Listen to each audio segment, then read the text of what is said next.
Hello, hello, hello. Welcome to Driver Suit Blog Radio, Unlucky episode number 13. I am your host, as always, David G. Firestone. In a great mood. Had some great racing this weekend, although one race almost justifiably didn't happen, but I'll get to that in a little bit. And I'm also going to give a shout out today to Mustard's Last Stand of Evanston, Illinois. If you're in the Chicagoland area and you want some good hot dogs and some good burgers and some good nachos, go to Mustard's Last Stand, 1601 Central Street in Evanston, Illinois, right next to Ryan Field. They're not a sponsor. I had a really good dinner there, and I'm in a really good mood. And I got some news this week. We're going to do an all-news episode. I got some news about Chicagoland Speedway. And it's pretty much confirmation of what I already knew, but it's confirmation nonetheless. So, Chicagoland Speedway is never coming back to NASCAR, even though NASCAR owns the speedway, and the city of Joliet is looking to tear it down, given some legal documentation I've been seeing. Now, at the time of production, the status of this proposal is unknown, but it's currently being used for, I think, Ford to house their cars that need microchips because they don't have any other place to store them. And let's be honest here, Chicagoland being torn down is not a big loss at all. From track design to fan experiences to concessions to amenities, Chicagoland never really brought anything new or noteworthy to the table. I mean, it opened in 2001 and eventually became part of what I like to call mile-and-a-half mania, which is NASCAR's over-reliance on mile-and-a-half tracks, which turned off a lot of fans. And between the new series schedule and the new cars, you're seeing TV ratings up again, so mile-and-a-half mania is never coming back. Now, it opened too late for the 1990s racing boom, and being a cookie-cutter mile-and-a-half track, it never really entrenched itself into the hearts of NASCAR fans. Many fans never really liked the racing there, and myself included. Now, the track's gimmick was the entire track had no straightaways, it was all one long curve. And there's a reason it's never been done, because it doesn't work, and that likely contributed to the fans' dislike of the track.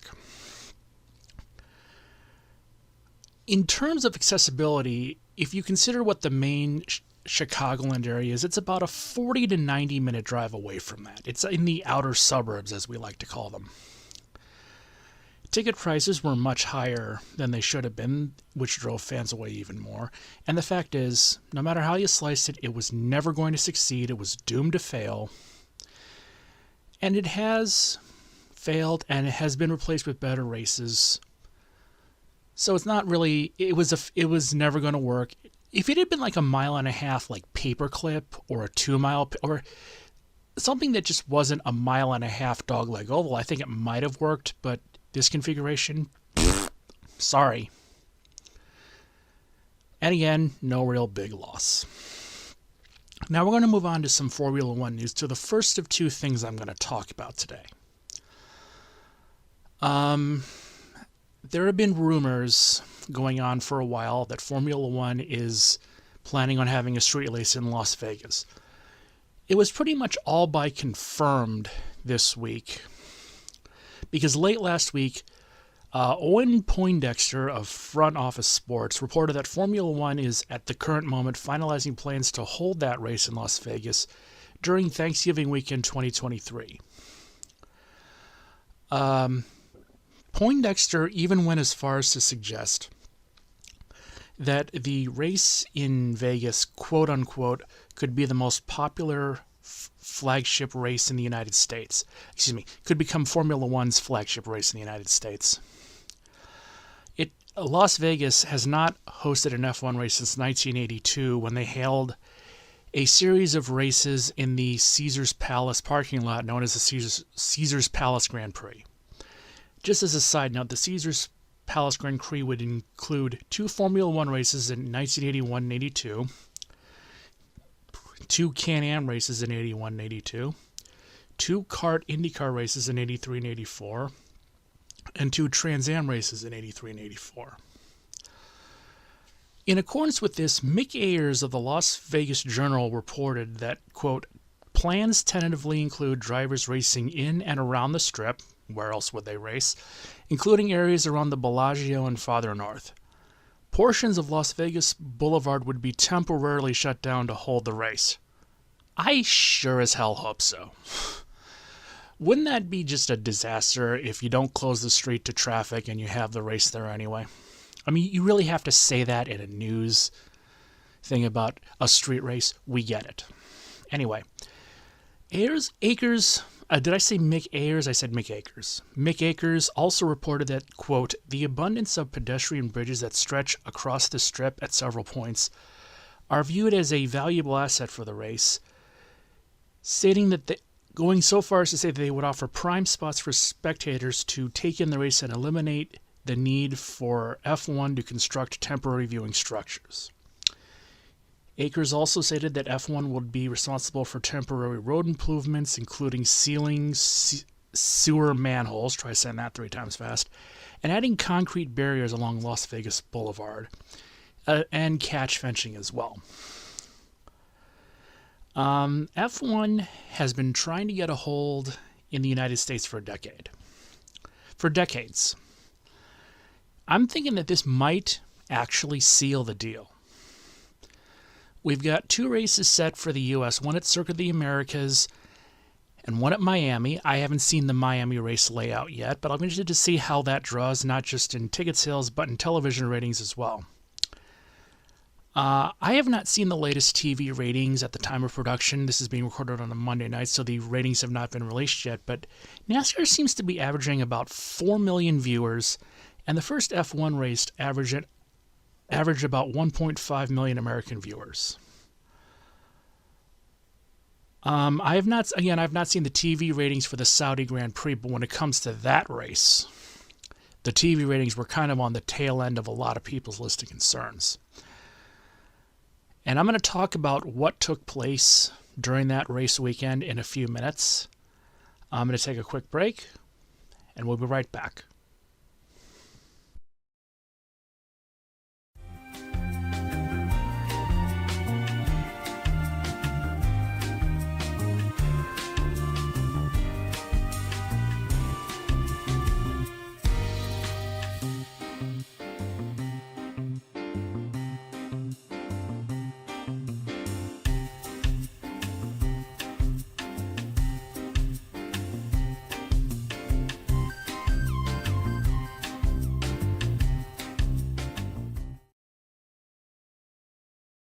So we're back. I have a little housekeeping to do before we get to the main event. As I said at the top of the show, this is going to be a news-only podcast because, number one, I've ran out of time to get research done because I've got 3 other things I'm working on at any given moment. But also, I also have this to say because I do game footage over the audio because I want to give you guys something fun to watch. Well, I've had trouble, as some of you can tell, with my video game recorder, so I've been sort of tinkering with that. I've got 3 separate bits of footage I'm going to be using from here on out until I can find a solution. One will be a gold Chevy, one will be a red Toyota, one will be a blue Ford, all driving around Homestead, and I will base whichever one I use on which make wins the Cup Series race that week, or the most recent one if there's an off weekend. Again, I'm trying to streamline operations, and I'm a one-man machine here. So let's get to the 2022 Saudi Grand Prix, which was a great race. Great battles for the lead, a great finish. It was a great fun all around. It was what you want in a race. This is the kind of racing I want to see. Which is kind of amazing because we almost didn't get it. For those of you who weren't paying attention, and I don't know how you would miss this, there was an issue before first practice. Specifically, Yemeni Houthi rebels attacked the Aramco oil depot in Jeddah, which is in the north of Saudi Arabia. It's in the northern part of the city, and they did this in an ongoing war with a Saudi-led coalition. According to CNN, the Houthis said that they used a, quote, large number, end quote, of drones to target the facility. The Saudi-led coalition fighting in Yemen said that 1 ballistic missile and 10 bomb-laden drones launched by the Iran-backed group from the southern border were intercepted, according to the Saudi state-run TV channel Al-Ekhbariyah, Ekhbariya. Now, it's interesting that this statement did not mention the attack on Jeddah, which is kind of odd because it's clear that there was an oil tanker that was hit, and the attack did take place during the first practice, with the smoke visibly rising into the sky because of a huge fire breaking out. Now, as can be imagined, fans, teams, drivers, and the press were waiting for an update from F1 and the FIA. Following a lack of updates from the F1 and FIA in response to the situation, the drivers held an online meeting which some expressed concerns about continuing with the race weekend. And keep in mind, if I didn't mention this before, this was taking place 20 miles away from the track. So the attack is literally 20 miles away from the racetrack, which is much too close for comfort. Well, that whole sequence of events led to an emergency meeting being called by F1. Now, the meeting, which took place less than 10 minutes before the scheduled start of FP2, delayed the start of the session by about 15 minutes. Including in this meeting were F1 CEO Stefano Domenicali, F1 Managing Director Ross Brown, and FIA President Mohammed bin Salim. They spoke to team principals and drivers. Now, this meeting was held in order to provide the latest information regarding security surrounding the event and the situation nearby. The FIA went on to release the following statement. Quote, Formula One and the FIA can confirm that following discussions with all teams and drivers, the 2021 FIA Formula One Saudi Arabian Grand Prix will continue as scheduled. Following the widely reported incident that took place in Jeddah on Friday, there has been extensive discussion amongst all stakeholders, Saudi government authorities, and security agencies who have given full and detailed assurances that the event is in fact secure. And it has been agreed with all stakeholders to maintain a clear and open dialogue throughout the event and for the future. When asked about this meeting, Mercedes boss Toto Wolff stated, quote, the F1 circuit is probably the safest place you can be in Saudi Arabia at the moment. I disagree with that statement. If there's a missile attack 20 miles away from my house, I'm leaving. I don't care. I'm not going to sit around when there's missiles that are 20 miles is not far, especially when you're talking about with missile technology. It's not far at all. And while the race was held and was actually a good race with no issues, it's another race in the long line of instances where races are not canceled even though there are obvious safety concerns. I'd like to say that I'm shocked or stunned, but given the attitude of the show must go on within racing, especially in recent years, I'm not shocked.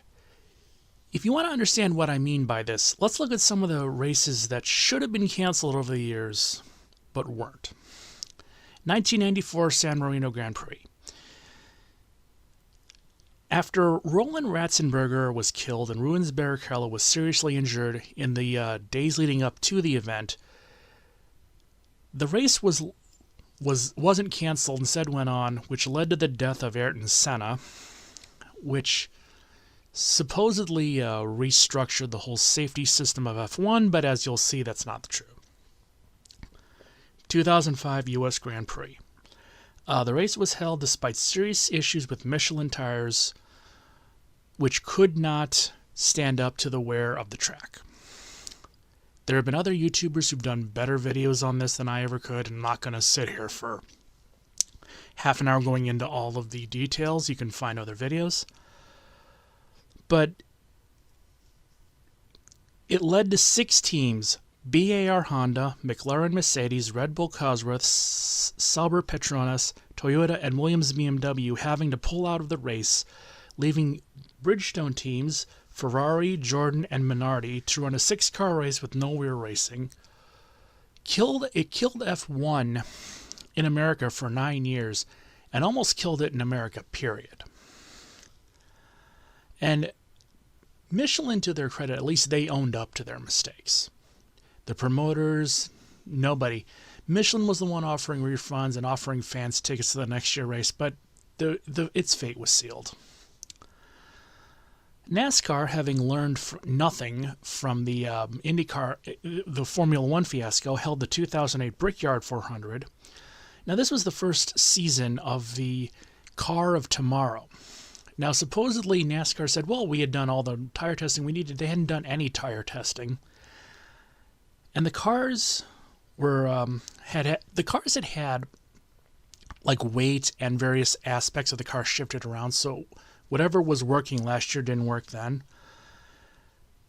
The longest you could run a set of tires was 13 laps, and you're really pushing your luck when it comes to 13 laps. This led to basically a series of 10 or so lap sprints followed by competition cautions. This wound up nearly killing Indianapolis for NASCAR. In fact, it wound up killing the oval when NASCAR switched to the road course at Indy, which I think was a good move. And it's also rated as one of the worst races in NASCAR history, and it's kind of hard to disagree with that. I'm going to go back a little bit in time. Coca-Cola 600, 1986. There was a tire war going on between Hoosier and Goodyear.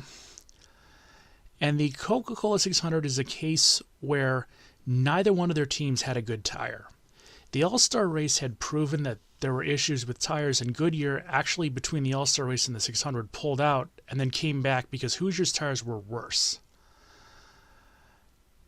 The racing could generously be described as a wreckfest, with many teams getting up to the front, blowing tires, and retiring.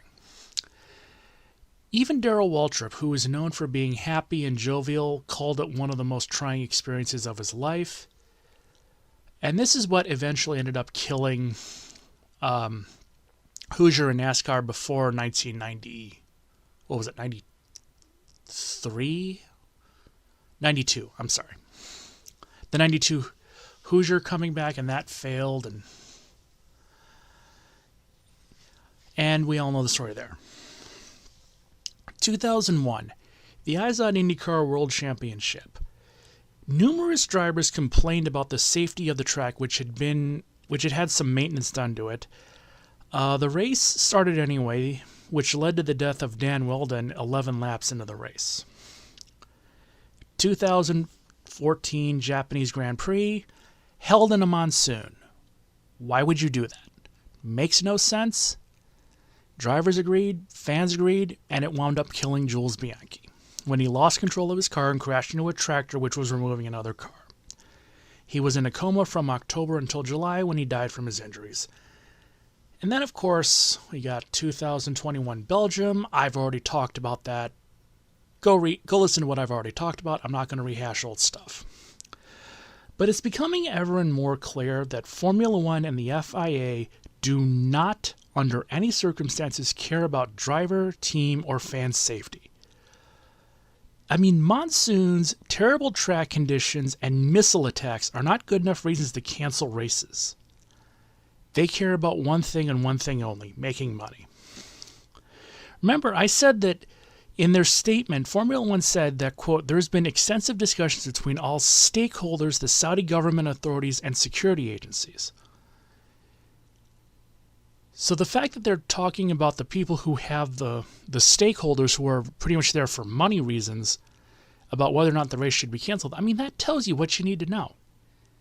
They don't care about fan safety. They don't care about driver safety. They don't care about team safety. They don't care about the safety of their track workers or track employees.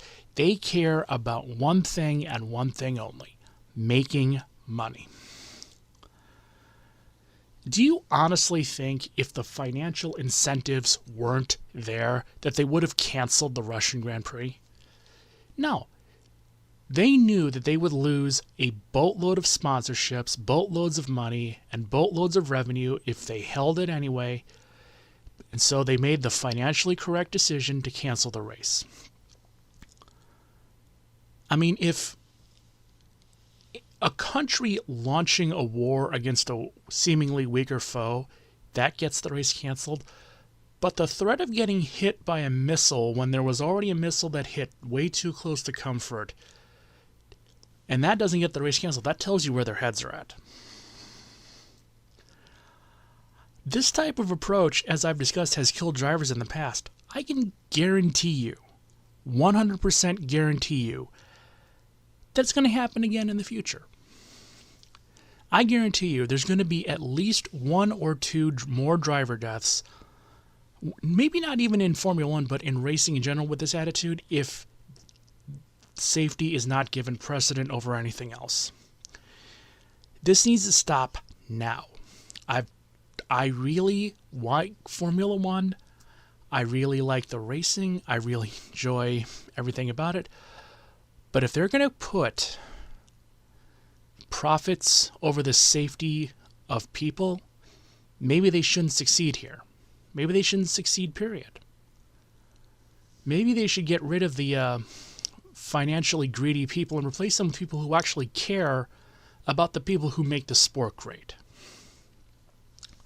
Because I guarantee you, if these tracks aren't selling out, if they're not drawing 86 million people per telecast, they're not making money. It's that simple. And we have to, again, if they make another decision like this, I may have to just quit. And it hurts me to say that as a fan, but I got to do what I got to do. So, yeah, it's been a bit of a downer for this week's podcast. Next week, we'll hopefully be back to normal operations if, there's not another stupid news story like this. I mean, this is one of the most unbelievable things I've ever read in terms of racing. And being a fan since 1990, I've seen a lot of crazy shit, but this is just amazing. So yeah, I'll see you this time here next week. I'm Dave Farris. Leave a like, comment, share, and subscribe. And this has been Driver Suit Blog Radio.